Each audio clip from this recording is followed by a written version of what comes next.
विशेष तौर पर MSME sector जो है, इसके लिए आज एक बहुत बड़ी घोषणा है कि collateral free automatic loan 3 lakh crore रुपए का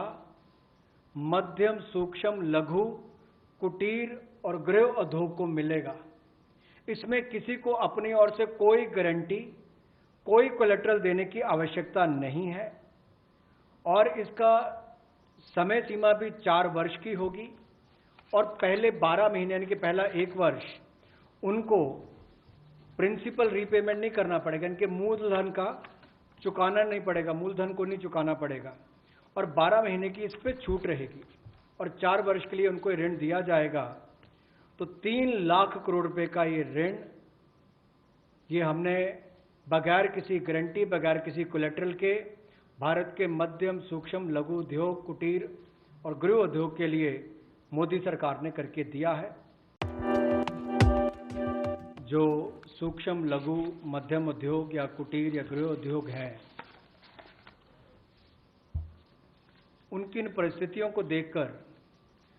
गौण कर्ज या अधीनस्थ ऋण के रूप में 20,000 करोड़ रुपए का प्रावधान इन स्ट्रेस्ड एमएसएमईज के लिए किया गया है ताकि इनकी जो कमी आती थी उस कमी को दूर किया जा सके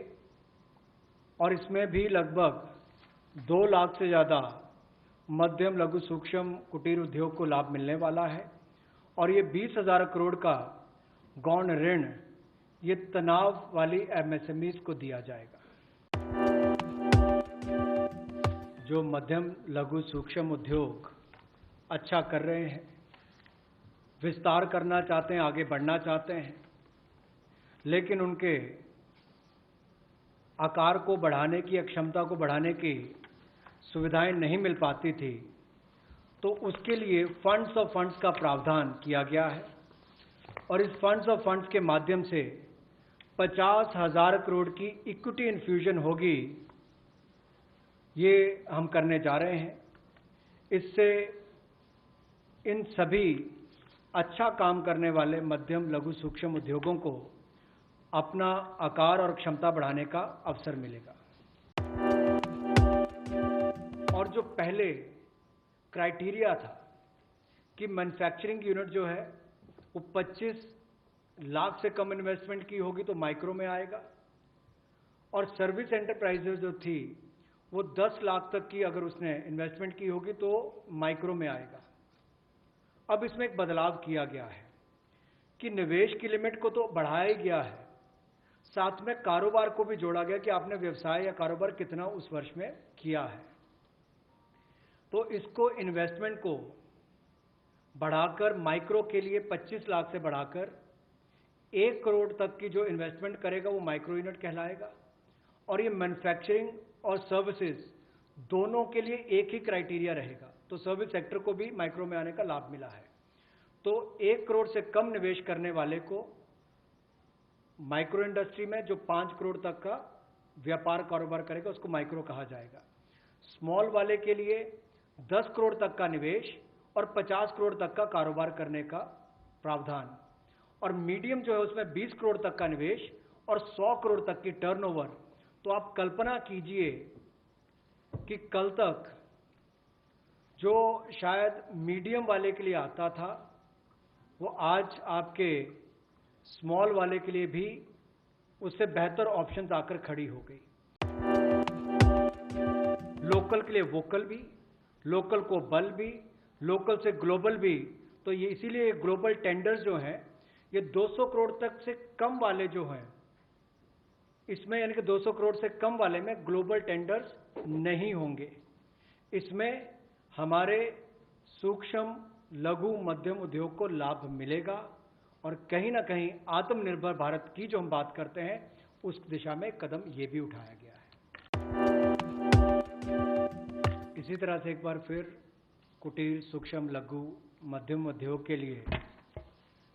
ये जो चुनौतियां कोविड-19 के समय शुरू हुई कि घरों तक सीमित होना पड़ा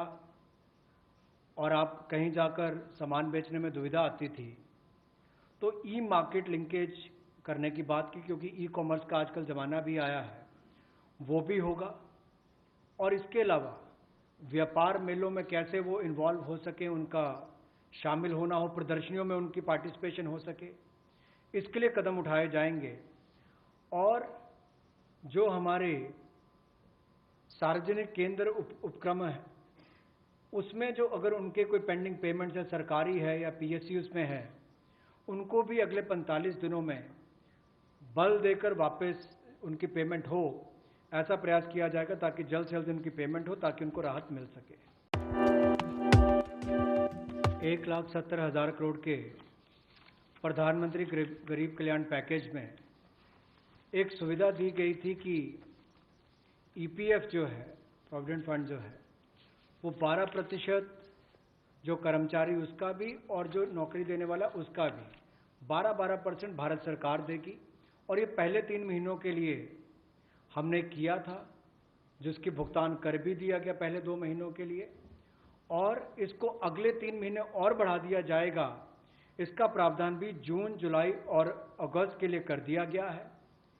3,67,000 ऐसी संस्थाओं के 72,22,000 ऐसे कर्मचारियों को इसका लाभ मिलेगा। जब कर्मचारी का 12% हिस्सा भी और नियोक्ता जो नौकरी देने वाला है उसका 12% हिस्सा भी भारत सरकार देगी, और ये कुल मिलाकर 2500 करोड़ के लगभग का लाभ इनको मिलेगा। एक और प्रावधान, क्योंकि आज के समय पैसा कर्मचारी के हाथ में भी कैसे ज़्यादा हो, इसमें भी एक बड़ी राहत देने का प्रयास इसमें किया है कि जो ईपीएफ कंट्रीब्यूशन है, जिनका ईपीएफ का योगदान है, वो ऐसे संस्थानों के लिए और कर्मचारियों के लिए 12% से कम करके 10% अगले 3 महीनों के लिए किया गया है। इससे कर्मचारी भी और संस्थान दोनों को लाभ मिलेगा। लेकिन जो सरकारी हमारी संस्थान है, सेंट्रल पीएससीज हैं, इनके लिए 12% ही रहेगा, उसमें कोई बदलाव नहीं किया गया है। तो इससे कुल मिलाकर 6,750 करोड़ रुपए का लिक्विडिटी सपोर्ट इनको मिलेगा। गैर बैंकिंग वित्तीय कंपनियां, एनबीएफसीज या फिर हमारे हाउसिंग फाइनेंस कंपनीज और माइक्रो फाइनेंस इंस्टीट्यूट, इन सब के लिए जो इनके पास लिक्विडिटी की कमी आती थी, धन का अभाव होता था, उसके लिए ये नई योजना लेकर आए हैं, जिसमें 30,000 करोड़ रुपए का विशेष तौर पर प्रावधान किया जाएगा। स्पेशल लिक्विडिटी स्कीम ये होगी, जिससे इनके धन की आपूर्ति भी होगी, और इसके माध्यम से जहां एक और हाउसिंग सेक्टर को बल मिलेगा, एमएसएमई सेक्टर को बल मिलेगा, उसका भी लाभ हमारी अर्थव्यवस्था में और नीचे आम आदमी को पहुंचेगा, और इसका पूरी तरह से गारंटी भारत की सरकार देगी। वहीं पर अब आंशिक ऋण गारंटी योजना, ये लगभग 45,000 करोड़ रुपए की एनबीएफसीज का इसमें प्रावधान किया गया है। इसमें भारत सरकार गारंटर होगी, जो 20% का नुकसान इसके द्वारा वहन किया जाएगा। और यही नहीं, इसमें AA पेपर और इससे भी नीचे वाले जो हैं उसको भी इसमें पैसा मिल पाएगा, ऋण मिल पाएगा। और इसके अलावा जो अनरेटेड पेपर एलिजिबिलिटी है इन्वेस्टमेंट के लिए, वो भी इसमें प्रावधान किए गए हैं, ताकि ज़्यादा इसका स्कोप बढ़ सके, ज़्यादा लोगों को इसका लाभ मिल सके, और कुल मिलाकर इससे भी नई लेंडिंग जो है, यानी कि कर्जा दिया जा सके सूक्ष्म लघु मध्यम उद्योग को और आम नागरिकों को भी मिल सके, उसके लिए इसका प्रावधान किया गया है। बिजली वितरण कंपनियों की आय में जो भारी कमी आई है, और लेनदारी जो इनकी कई राज्यों से बढ़ी है, उसके कारण भी ये अभूतपूर्व नकदी प्रवाह की स्थिति इनको देखनी पड़ रही है। इन परिस्थितियों में आम उपभोक्ता को भी नुकसान ना हो, बिजली उत्पादन करने वाले भी और बिजली वितरण करने वाले भी इस अभूतपूर्व समस्या में कहीं उलझ कर ना रह जाए, इसके लिए 90,000 करोड़ रुपए का प्रावधान डिस्कॉम्स के लिए किया गया है, बिजली वितरण कंपनियों के लिए किया गया है। और ये 90,000 करोड़ रुपया जो बिजली वितरण कंपनियों को दिया जाएगा वो